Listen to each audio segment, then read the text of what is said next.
Are you looking to take your martial arts knowledge to the next level? You've come to the right place.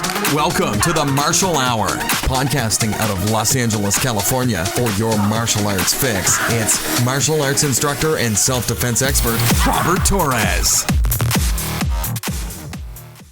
Back to the Martial Hour. I'm here with my friend Clement Goh. We've been we kind of circle around in martial arts. You know, this podcast is about martial arts and all things martial arts. But we have a close circle of friends that we hang out with in the martial arts business community, and that's how we met. And I thought that he would be a great guest to bring on for you guys because I mean he's got a world of knowledge in the martial arts, and he's got some really cool things to share with everybody, with the world, and I just wanted him to be able to get it out. So I know a little bit about you, but I want you to kind of share with everybody who you are, what you're about, and where you're from, and a little bit of history about you. So take it away. All right. So hey everyone, I'm Clement Goh. As you can see, I like bright stuff and I like dark stuff at the same time. I'm actually from Singapore, and it took me a while to change my accent or like kind of come over to the North American accent. So if at any point you want me to code switch, I can do that for you in a little bit. Good, and you're good. So yeah, I'm from Singapore. I grew up there until the age of 16, and then I went to Canada to do my undergrad. Came back, served in the military for 2 years, and then went on to study again. And when I came to help my friend open up his martial arts school in San Jose, that's where I met my wife, because she was the neighbor. And then there you go. I'm here in San Jose pretty much permanently, you know. Awesome. Being from Singapore, tell me a little bit about Singapore. How long were you in Singapore? Like, you were born in Singapore, obviously, but like, how long did you live in Singapore for? 16 years, so until the end of high school. Wow. And did you was there a huge difference in like education when it comes to like education in Singapore up to the age of 16 versus how you know it to be here? I think the major difference back in Singapore was that it's almost like you're born into a rat race right away. I could compare that to Silicon Valley.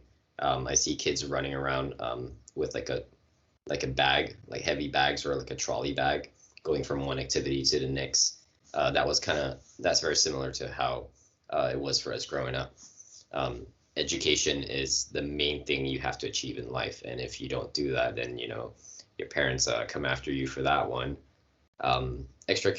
Extracurricular activities are not very much prized, but they are here in Silicon Valley. So that the more things you can stack onto your CV before you go to college is better for you. I remember it being, what we call that, a lot of memorization. So they make you study a little bit more advanced than some other countries. So your basic high school knowledge, I actually managed to take it and use it in like my first year of university. So they're pretty hardcore, if I were to say. Times have changed though. I can't speak for the kids now. Yeah, for sure. I can't relate at all to the kids nowadays, man. I feel like an old man. I feel like my dad or my grandpa saying that, like, kids nowadays. But what about your transition being 16? You know, I mean, for us in the U.S. it's still considered underage, but making that move and a transition from Singapore to the U.S., what was that like? Well, we visited the U.S. for tournaments during that time. I was primarily based in Canada for that part. It was actually kind of lonely. I remember, well, I landed in the U.S. first, and then I made my way to Canada. So before I left, my dad said, like, you're going to be on your own. You're going to make your own decisions. And that part really struck me. Imagine being 16, going on a Greyhound bus, and all you have is, basically the clothes that you have, some of your books, and pictures from home. and you're about to travel into a new unknown country that you have never been to. Well, the US, I've been on tour before with my family, but that's nothing compared to changing your lifestyle living in North America. And I remember my dad gave me a pen and he said, use this however you will. And I was like, that's really strange. A pen is used to write. So obviously if you're a kid and you watch all the movies in the US, you know that you don't want to get kidnapped or something like that. So back to this Greyhound bus. You're sitting in this chair and the lights from the outside in the dark are just shining, just yellow, passing through and everything. And suddenly you get grabbed by your hair and back to the chair.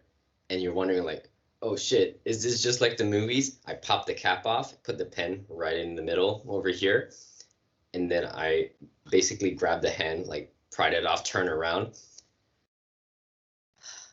It was just a lady trying to get up to use the bathroom. Oh.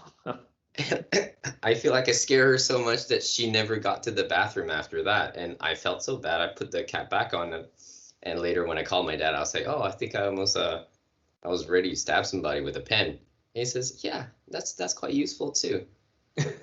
And I was like, I felt really bad for her because, you know, she just wanted to get up. And I guess, you know, being a kid in a foreign land with martial arts experience, that came really naturally. And I hope I wouldn't have to do that to anybody. Yeah. Do you know what I mean? Yeah, I could see that being like in a foreign land and not knowing and being on your toes. So that's crazy.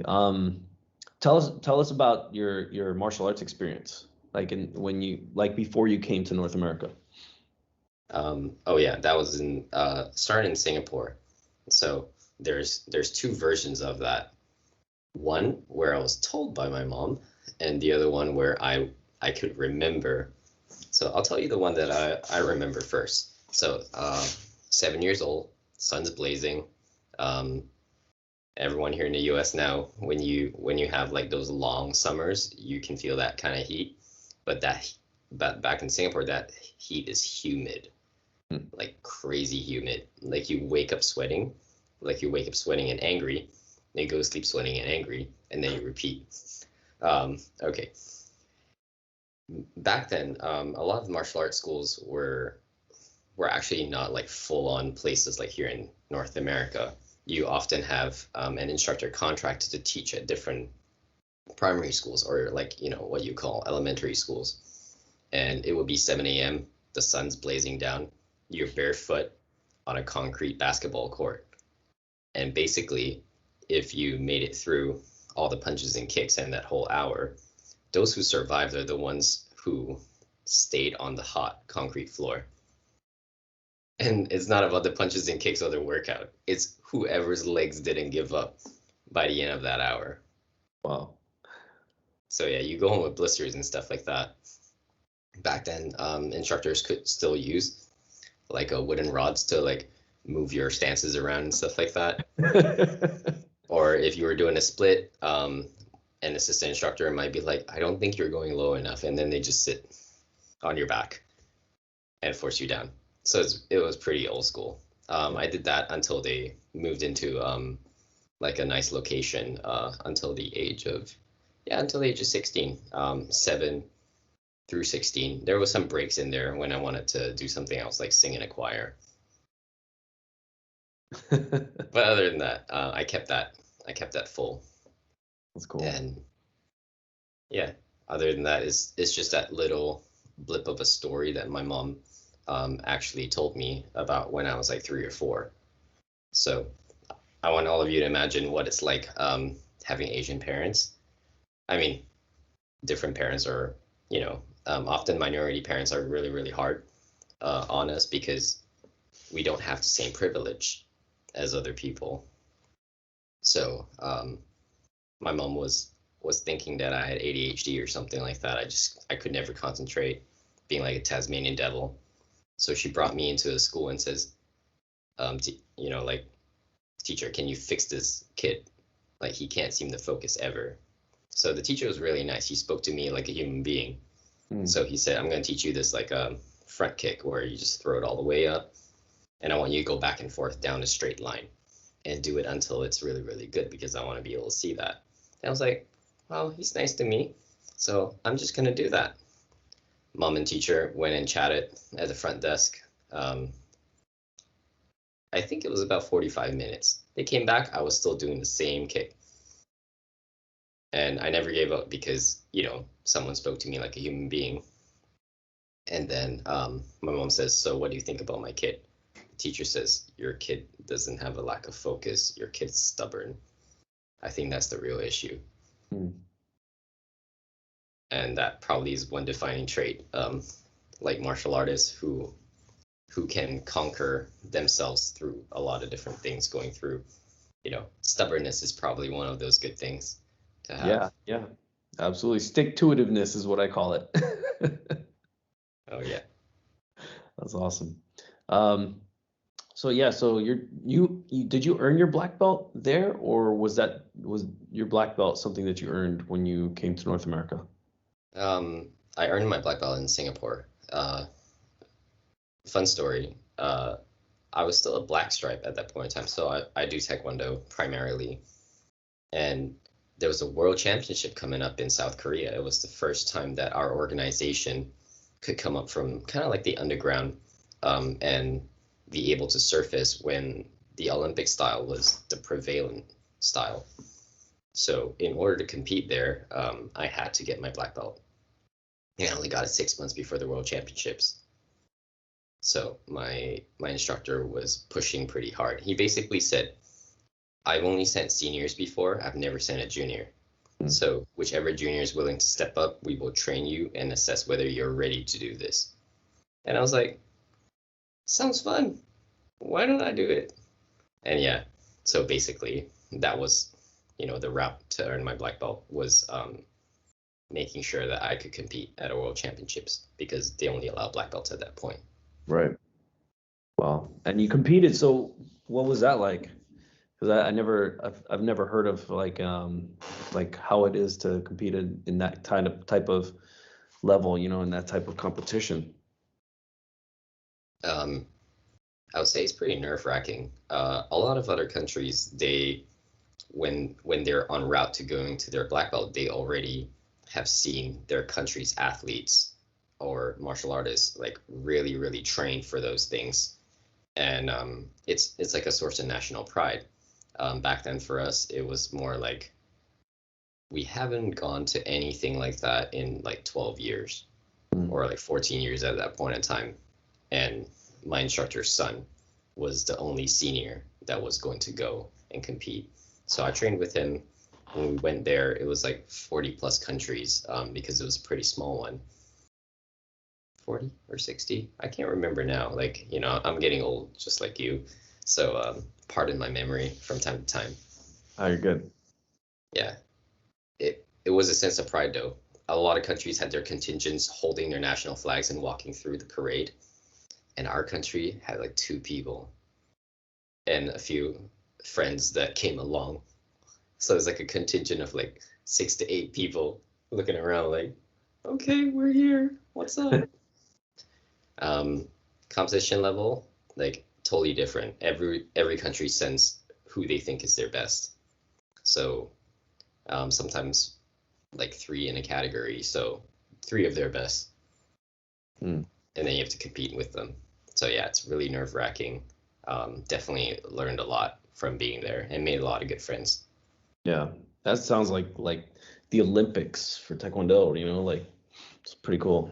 That must have been something awesome to be a part of. Are you still actively competing with that, or are you just your instructor, or is it your what are you doing as far as competition level wise? Are you coaching other people or no?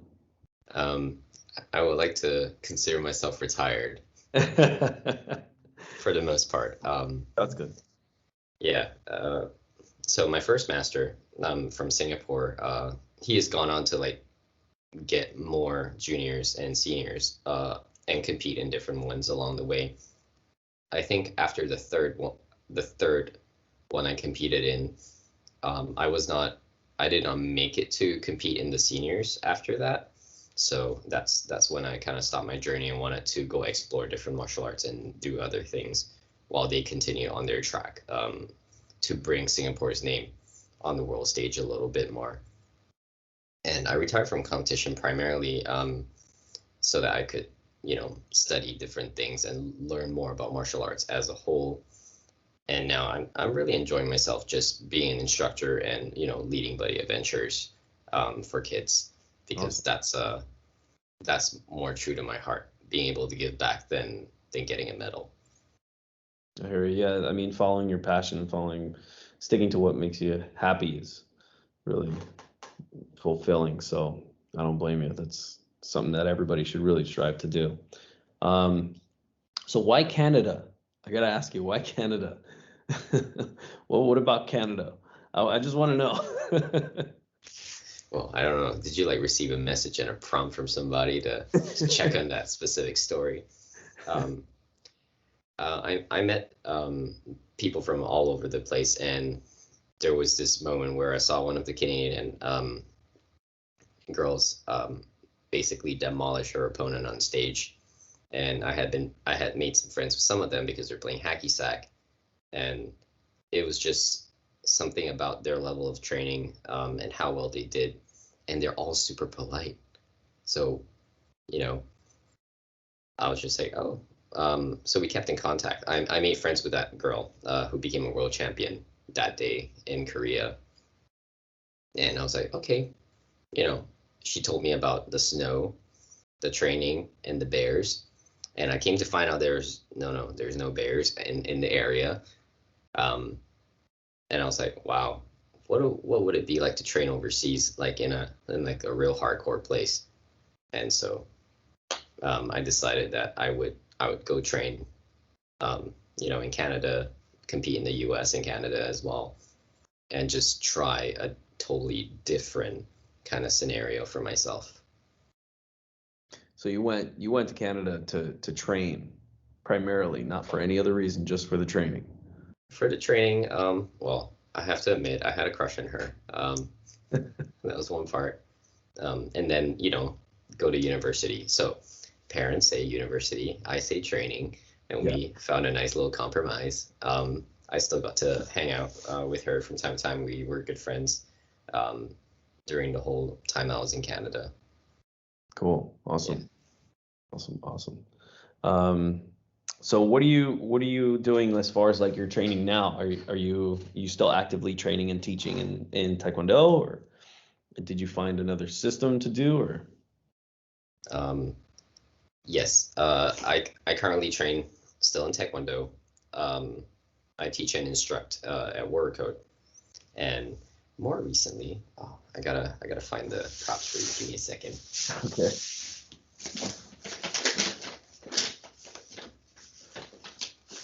You're gonna keep that on the recording. It's gonna be hilarious. So, yeah, these are padded batons. I got them because I thought they were fun, and then one day I was at a creek, walking with my wife, and we saw this guy doing stick and knife fighting. I think it's Screama.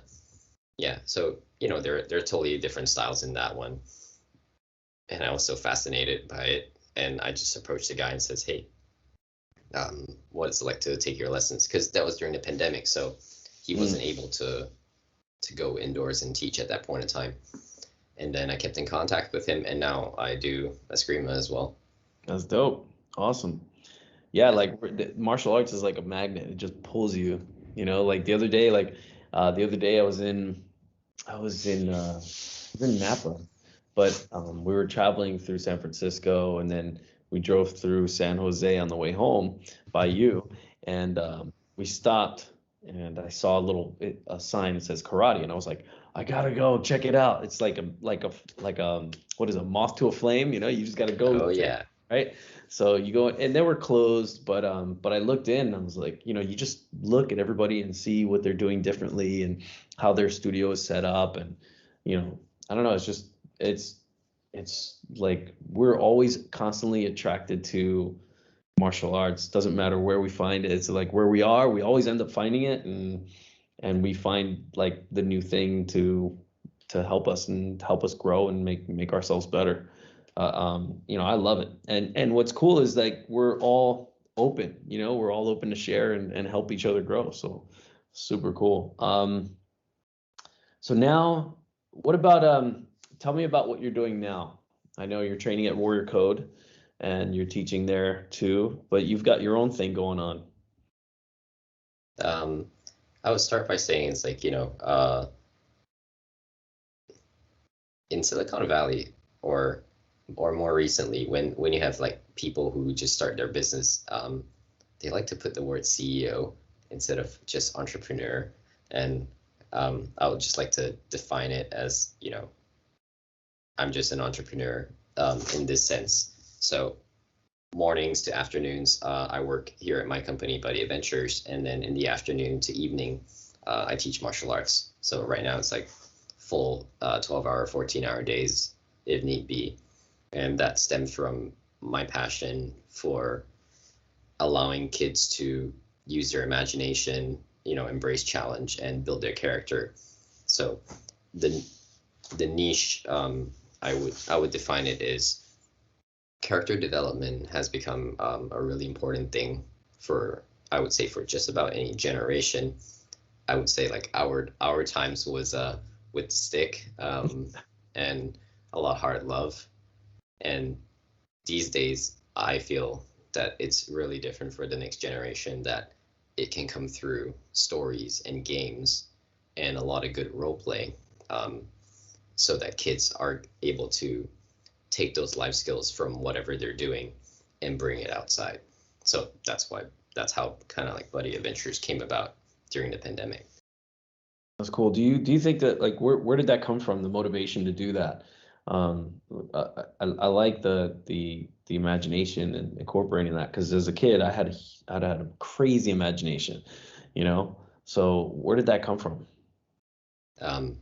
So I'm just going to start by defining a soft toy that's not going to break when you hit the ground. It's probably going to be your buddy. And I imagine that a lot of kids, like even us, did you ever have like a buddy where you used to hold on to a toy and you would like go on like crazy adventures from your imagination? Yeah, I had a imaginary friend. I was one of those guys that had imaginary friends. So I didn't have like a particular toy. Like I had some toys, but I would just play with those toys. But I would also play with my imaginary friend, and that's where my imaginary buddy was. So whether it's like a what do you call that? A physical object or not, those buddies were close to us when we were kids, and they often reflect who we are on the inside and what our thoughts are, because we verbalize it out or imagine it out in the way that they talk and they walk and the things that they do. During the pandemic, there was this after a few months actually into the pandemic, this was shelter in place. I watched the kids like run back and forth on Zoom holding their toys. I just felt all that pent up energy of them not being able to go out into the world like how we used to. And that really dug into me. And so I also watched Master LeGros incorporate some funny games into his lessons. One where you're like kind of running through the forest and kind of just moving on the spot, really. We found it was a pre-K game, and this company, like, I watched a video of it, and the guy was really awesome. He got kids to move, and I was like, wow, what could we do that would be one step further to really allow kids to be at home, but be somewhere else where they just really want it to be. And also frustration from the kids. I had enough of that. So one day I just picked up a dog toy and I was like, all right, kids, I'm going to tell you a story. We're going to go on an adventure together. And what's really, really unique about it is that in the story, it was not about just moving in place. In parts of our adventure, we would use our martial arts moves to like break rocks or stop things from hitting us. And kids could really use what they were already doing. And then just like back in the day, G.I. Joe, all those cartoons, they always have a PSA at the end. I started to weave in parts of the character development that is very core to martial arts into the stories so that the kids would learn how to care and share with other people, celebrate other people's wins, and, just build parts of them that they can take out back into the world when they could go out again. So that's where Buddy Adventures came about. Right, that's awesome. What age group would you say like this is good for? I know it probably not for like the preschool kids, right? Or do you think that would be good? Or is it like, obviously maybe teenagers won't be so attached to their stuffed animals, but what age group are you like mainly like trying to help here? I would say the main bulk will be 3 to 8. So 3 to 5 specifically because of how they interact with the world. The adventures, like the life skills or the drills that I do are chunked down a little bit simpler. So 3 to 5 year olds primarily, that they have that imagination, so I'm able to give them that. 6 to 8, the adventures are a little bit more alive. They can go to a lot more different places because the kids have seen a lot more and they're able to imagine more things at that point in time. So I'll keep it as 3 to 8. I have a few 9-year-olds that do not want to be aged out of the program because you're still having a lot of fun having their buddy nearby and going on these. And when I first tested it out, you'd be surprised how many preteens still have a soft toy that they really, really care about, and they bring them along to the adventure. They just have to do like more repetitions of the moves or crazier moves, and they're really into it. I had a girl running, like I think 11 or 12, running with like this massive squishmallow or something like that. And I said, I don't know if that's appropriate, buddy. It's a little bit too big for this exercise. And then she just threw it up in the air, caught it, spun around and kicked and everything. And she was super happy. Another one was like a 14-year-old holding onto a unicorn. So imagine that. They were into it for some of the parts. It's just that it can't be too repetitive for them. But they do have their soft toys hiding somewhere. That's cool. That's cool. Yeah. Oh man. Awesome. Do you feel like have you gotten any like pushback about it? Any like conflicts about it? Any like conflicting thoughts about Buddy Adventures and how it works, or do you feel like this is something that that people will really gravitate towards? In the early days, yes. So while it was shelter in place, I did have a parent who says, I do not want my kids to be playing with toys anymore. Those kids were like 8 and under at that point in time, I think. And she was like, playing with toys is kind of stupid. So I would like my kids not to do that. And that was actually the first person that actually said, I don't agree with how the prototype Buddy Adventures works. We've moved a lot past that already by now because we have a full system that we have created for it. But after that, I actually have never met another person who says, I don't like your idea sucks. Or maybe they're just too polite to say it to me when I'm wearing my uniform downstairs. The white pajamas with a little bit of gold on it, saying that, I'm a black belt. Yeah. But I've always told people to be brutally honest with me. So other than that, I haven't had any pushback. I think the unique part of all of this is that Buddy Adventures is not actually just meant for the kids. I believe that when we were younger and we're playing with the buddies, I want you to imagine if parents actually join their kids on those imaginary adventures, like the ones you see on what do you call that? Those drug ads. A kid is playing like their tea party or imaginary adventure where they're all dressed up and everything, and the parents join them. Look how happy that kid was on the drug ad. And I was like, well, shouldn't that be life though? In some sort of way, that when parents say, oh, my kid's always on the phone, they're always staring at a computer, they just need to be next to a screen and be stimulated that way. What if parents had an opportunity to take like 10-15 minutes out of their day and go on that venture with their child, Yeah. that would be a really great bonding moment for them.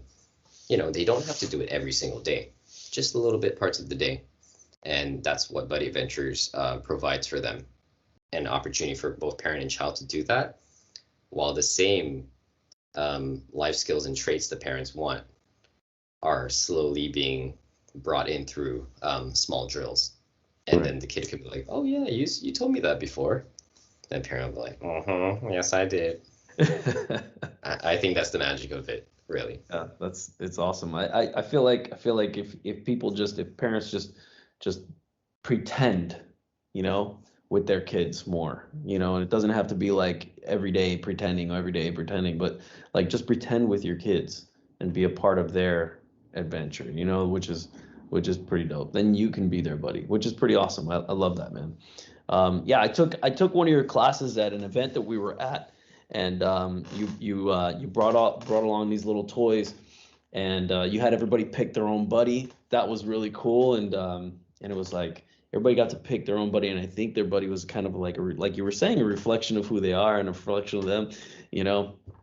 But what was cool about it, I thought, was getting into the adventure and actually doing the adventure. You know, that was super fun. And me, you know, I'm 42 years old, man, you know, like, yeah, but I as a kid, I had a crazy adventure, and I'm like a kid deep down inside. But for me as an adult, seeing it and doing it, I had a blast, you know. So I could see how parents would definitely get a lot of value from it. And like you said, the bonding experience just from being a part of that program would be so invaluable to them and their kids in the future, you know, and that developing that relationship with their kids. So especially now with all the noise and the media and the iPhones and all the gadgets that kids are in, the PlayStations and all that stuff. So yeah, I feel like what you have to offer is pretty awesome. What do you see like the future of martial arts and like this whole like thing transfer over to like a metaverse? Like they're coming up with like this universe next level type stuff. How do you feel like that's gonna affect the martial arts and our industry? Could you explain the metaverse to me first? Because I feel like we're getting to like Marvel land right now. So I don't know, but I mean, honestly, I'm breaking news into me too. But like, have you ever seen? Well, you mentioned it. It's that movie. I forget the name of it. You just mentioned it. It was where they were in like a cyber universe and there are different characters. Forget the name of it. But anyway, it's like another world. So you log into your computer and you're just in another world, and you're acting as you, but in that world, right? Okay. Yeah. I So get that. yeah. So how like I know like 10 years down the line, martial arts is not going to be the same. Like everything's going to change. So how do you feel that martial arts will change with that? So, in terms of like being yourself in like the online world and being able to do all that kind of stuff. Well, this one's a real hard question, and yeah, I didn't expect this one. I do feel like martial arts will still, it will come to a split. Some people who really like the augmented reality will be able to make more friends by fighting with them in this online space. But at the core of it, I believe martial arts is about community. Like it's for a lot of it, it's an individual thing. You are on this journey going forward, and the community around you that believes in the same thing as you do is also going forward at different speeds and everything. But I feel like there's going to be a break where some people just want to go and explore like the universe of martial arts with other people, and the other group will be like, I can dabble it from time to time, but it's the here and the now. Like I believe when you're teaching and training with people, we don't think about like what's gonna happen after, like I'm gonna get a burger or something like that. You are just present here and now, and you're really with them. Yeah. And I think that's the beauty of it. We don't think about what's next. We just think about what's happening now. Yeah, yeah, that's awesome. Do you think more people will just do you think that one-on-one interaction, in person, physical interaction in the martial arts will ever go away? I definitely hope not. Yeah. I believe it's, how would you call that? So can you make your like in the zone face when you're like looking at a student straight in the eyes or through their soul? Can you do that face? Like right now? Yeah. Like if I was your student, it'd do that for me. Probably not, because I think it's about that moment, you know? You have to have that moment. Where it clicks and you have that connection, you know? Okay, but let's say two human beings looking each other in the eye and just working on something together. That intensity, I don't think that can be replaced online. That feeling of being present with someone else and really hearing and seeing them and knowing who they are, that can excuse me, that can never be replaced. Yeah. So I think that's very core to what we do. And it's like, as an instructor, I believe you look at them and you do that and you can see the 1,000 ways that they could go, but you're just right there with them and you're able to, bring it out of them. And that is a beautiful moment. Pretty much the kind of stuff that we do every day when we're on the mat. Awesome. I wanted to ask you, I know I have a lot of mentors, and we have a few mentors that we study under and we train under, but who's been the most important person to you to impact your life as a mentor, either professional, personal, or whatever it may be? Who's been the most influential for you and who's motivated you?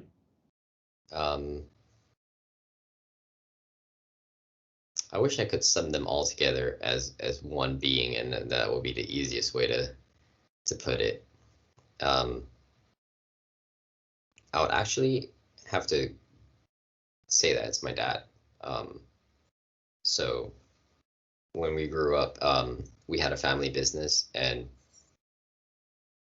I would always watch him go from being super quiet to just like, a man with a bit of a belly, just making corny jokes and everything. And he was able to see a few steps ahead of everyone on any given situation. So just observing how he dealt with people actually inspired me quite a bit in the style that I do things now. And with all the knowledge from all the different mentors, I kind of just bring that in and still have a lot of time spent just reflecting on how would this play out. And then when I'm in situations, be able, like, what would my dad say? What would our mentor in common say as well? Yeah, exactly. And be able to play the few steps ahead before a scenario shows up. Right. Awesome. Do you I want to ask you what has been your most important, like an experience in your life that you can take that you've had that has had the most significance in your life, right? So what has been the most significant experience that has happened to you that's changed your life? All right. This one's about to get a little bit dark. and I think I feel like a lot about your experience as a soldier and everything. You've probably experienced things that are similar, not necessarily the same. Yeah, well, so, you don't have to share anything that you're not comfortable sharing. So, I want you to just be comfortable with what you want to share. Okay. I'm just gonna give a little bit of a background on that. So I'm married. We used to have 2 pups. Now we only have one. The other one has gone to like over the Rainbow Bridge. But back then, this was like 2+ years ago, and it's the moment that really changed me and defined who I am. And part of, I'm just gonna preview it, and part of Buddy Adventure's mission is for everyone that comes to know us. We want to share the fact that, you know, people can just be who they are. They don't need to like have all the bling, have all the flashy things. Just them being themselves is pretty much like, you know, a good starting point. And when we feel like we're ready that way, instead of constantly comparing and walking up the escalator that's going down, we are ready to start with the fire in our hearts. And this is actually going to be brought into like a speech that I will be going to high schools and companies with. I'd like you to imagine that you're on one knee in the bathroom, and you're kneeling over there, and you're just like a total wreck next to a pile of poop and blood that is not yours.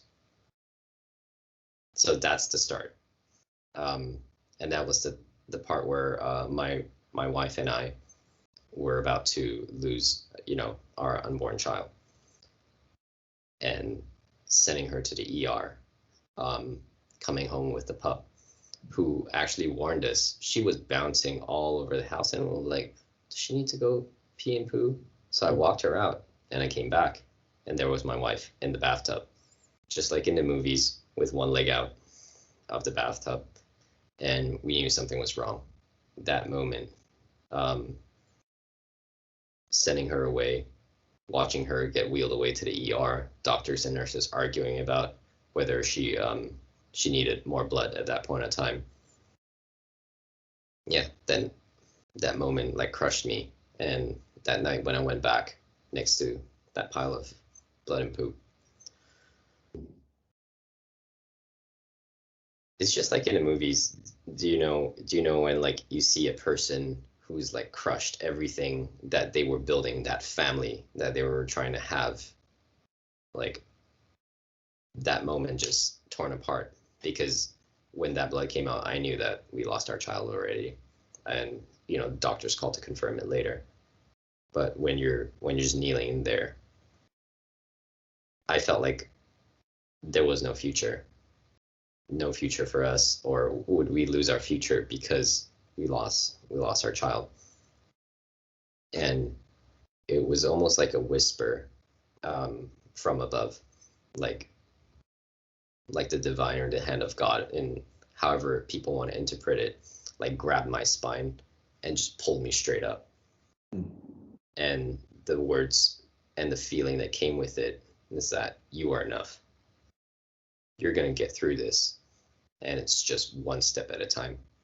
And I cleaned the bathroom up and, you know, went on with life, knowing that I was going to be able to get through this. If that was the worst moment in my life, it couldn't get any worse. We just have to move up from there. And now my wife and I, you know, have a healthy and happy relationship. We have a different pup. Well, they were sisters, and the other one passed, and she's a big cuddle bug. She loves my wife and looks for her all the time. And now I do Buddy Adventures, which is very core to my heart, on how we're able to give back to the world.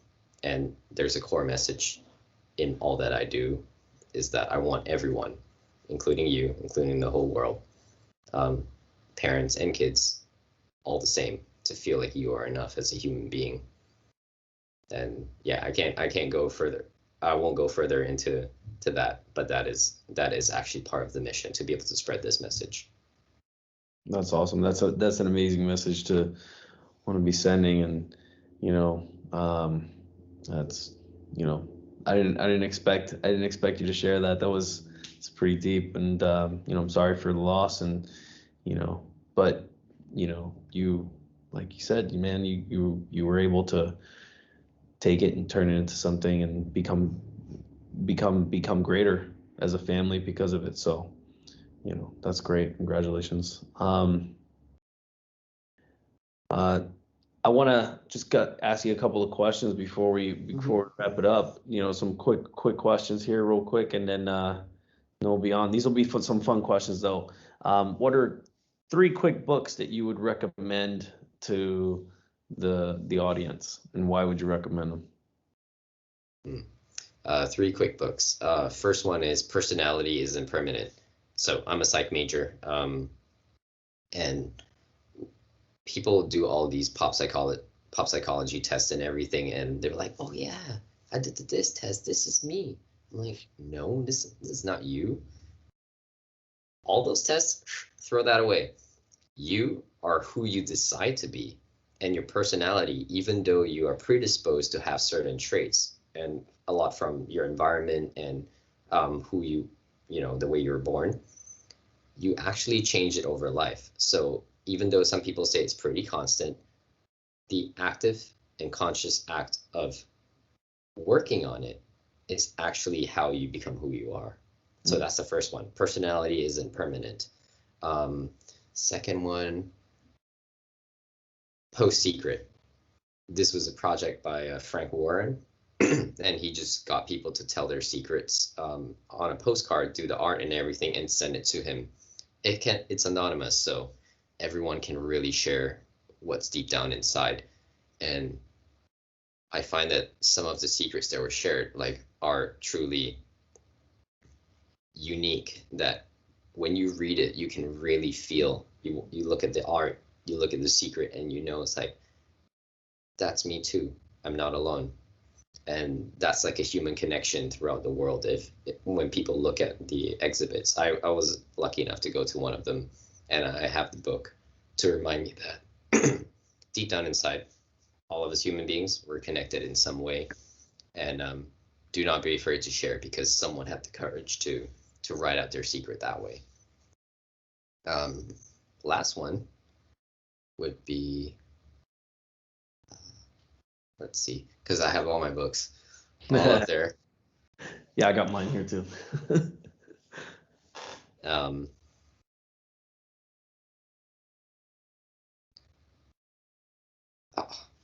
I wonder if this was one that was issued in the Army as well, for you guys. Is it Gates of Fire or something like that? I think the title is Gates of Fire. Or something similar to that. It's about the Spartans and their journey of training to be a soldier. I should look it up real quick. Let's keep that on this recording. Or Gates of Hell. Gates of Fire, I think you're right. Yeah, let me take a look. Yep. Yeah, there's a book. There's an audio book too. Mm-hmm. Yeah. Yeah, so the Battle of Thermopylae. Yeah, that's that book. I read it while I was in the military, and I actually have reread it once or twice, and it talks about the spiritual and physical journey that warriors go through to gain who they are and what they want to do for the world. And I feel like that has been one of the core things. And like in our training and our experiences, you basically train yourself to walk through fire. And it might look amazing for some people, but you look at them and be like, you can do it too. It's just with the time and the fortitude.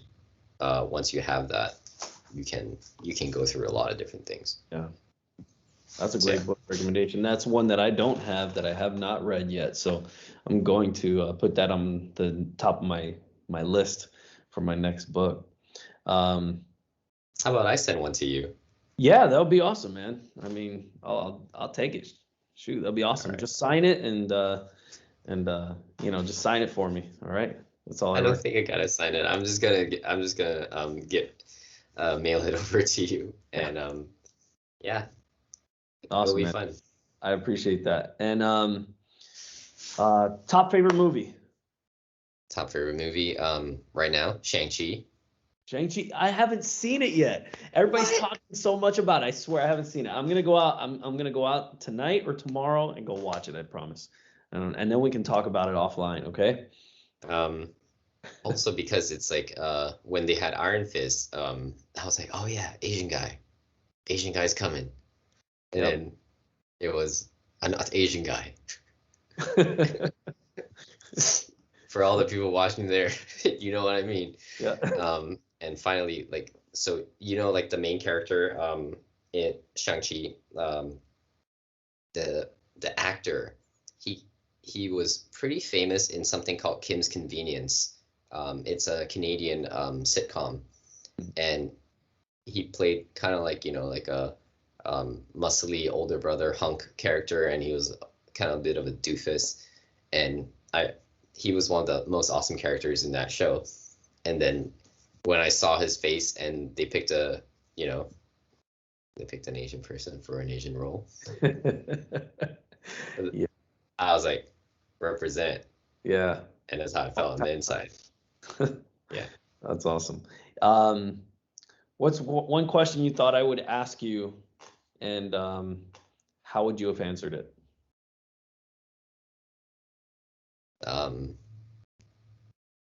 Trying to think, there's so many questions that I've gone through already. I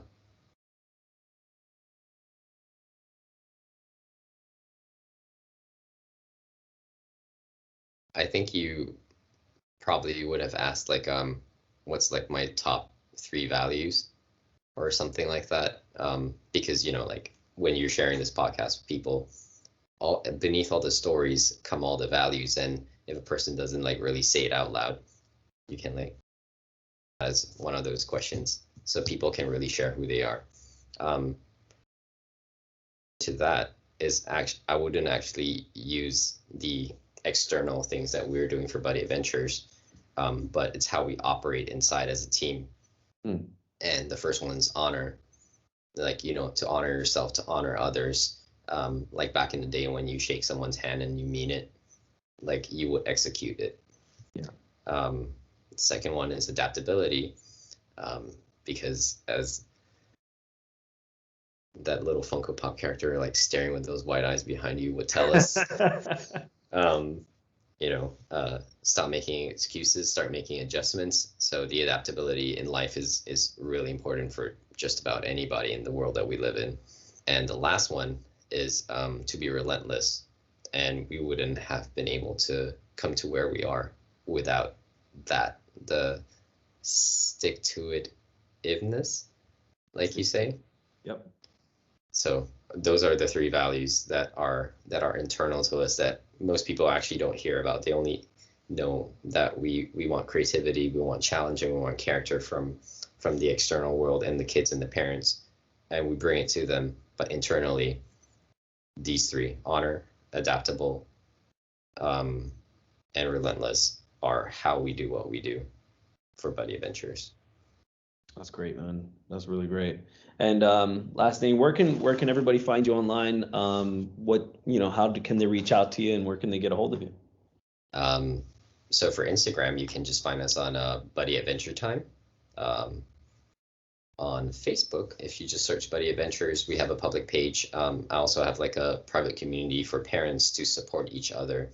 That's usually after their kid signs on to Buddy Adventures, or they've done one of our workshops called the Everlasting Bond, where they're like how you experience the live Buddy Adventure.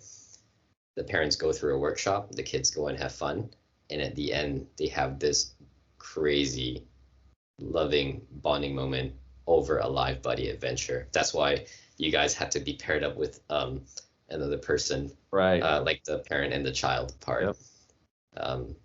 So yeah, that's Facebook, and online it would just be buddyadventures.1. I couldn't get to .com at the point of time, but once we make enough, I know I'm gonna go buy it. Yeah. Jump on it. Awesome. Yeah. Well, go ahead. You're gonna say something. I was gonna be like, when you search Buddy Adventures, it has to have the S in the back, because if not, you get confused with Pokemon Go, where you go with your Pokemon somewhere, because that's Buddy Adventure. So just add the S in the back. I think you might be able to find us. All right. Awesome. Cool, man. Well, Clement, thank you so much for being on the show. I really appreciate it and taking the time out to do it out of your 14-hour days. And special thanks to the boss, your wife, for lending you to us. And I'm looking forward to having you back here again. All right. And the Robert Torres, thank you so much for having me on. I hope what we shared today will be of value to a parent or a child out there, and to other martial artists, just hearing that, what they're doing matters. And I think that's the most important thing that we could probably give to them too. Exactly. All right, man. Well, thank you so much. I appreciate it. And we'll see you soon. Yep. We'll see you all very soon. Thanks for listening to the Martial Hour, your martial arts fix with Robert Torres. For more content and to stay up to date, visit crescentmoonkarate.com. We'll see you next time.